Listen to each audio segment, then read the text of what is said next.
offense, quarterback got a lot of attention, but it seems like their defense is probably the strength of their team. What have you seen from them on defense? You see a team that can really run, very athletic. They just cause chaos and confusion. I mean, all you got to do is watch the first 4 snaps of the Iowa game, and Iowa traditionally is and still has a great offensive line, and they gave them, about all they can handle. So again, an NFL scheme that really kind of, they understand protections and how to dissect them and how to expose them. They understand their run fits extremely well. Really athletic on the edges. They challenge your tackles and a lot of movement and pressure. So again, for us, a tremendous opportunity in terms of the challenge of the place itself and the scheme that they present. What changed first half to second half against Nebraska for the inability to move the ball? Yeah, you know what? Had our moments, and every time we started getting something going, we shot ourselves in the foot. It was almost like, without getting too cliche, it's like the case of the Christmas tree with that blinking light. It's kind of that one little thing where we had kind of a little bit different blinking light from series to series. And when it comes to a matter of execution, we take that upon ourselves as coaches. You have to, and you better, right? If you want to own up and take ownership of the whole thing. So we got to do a better job executing, teaching. The plan is good. Plan worked in the first half and had its moments in the second half, but we didn't finish. And it came down to that as well. And we obviously fortunately we did some good things in the first half to have us carry us over, but we certainly got to do better than that.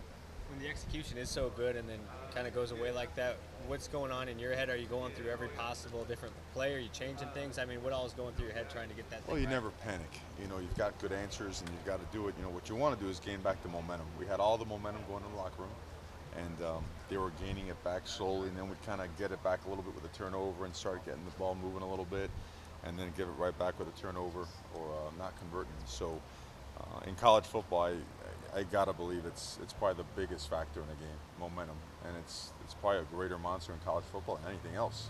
Certainly pro football, those guys are grown men. They've seen it. They can put a halt to it right away. And in college football, you're still learning those things, and we learned a lot, and a good lesson and stuff that we can use certainly going forward.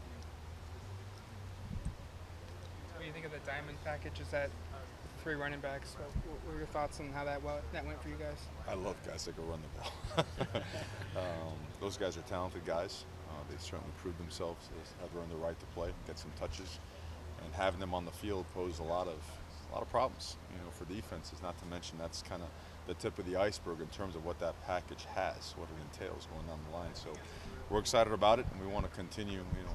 We are in our first year, and the offense is evolving, and there's a lot of offense still to install, and we're doing it. We're doing it, as the weeks go by. So it's pretty exciting for us. Obviously, there's not much concern with the running game, considering what Royce and those guys are doing back there. But would you have liked to end that game running the ball out as opposed to letting the defense have to make a big play like that? You always do on offense. You always do. And you can see that the chunks are starting to come. As they start loading the box more and more, yards are more difficult to come by. But certainly had some really good moments in the second half and started punching out of there for a few big ones. And, like to do it more consistently in the second half, no doubt. How much does altitude play a factor in football games? I don't think it does. I've been up there, I've been down. I mean, come on now. I don't. It plays as big of a factor as you let it be. Let's just say that. What'd you think of Schooler's touchdown catch and then Herbert's tackle? Awesome. I mean, Schooler, you see him, he wears that where's that WWF belt that he wears around for his great special teams play. He's an effort machine. He's a talented guy. He's tough, and he's brought a tremendous aspect to our offense. It's helped us get better. So we love him. And then what'd you think of Justin's form on the tackle that he had on? I think we got to work on that. We got to tackle the guy before Justin gets there. Keep him away from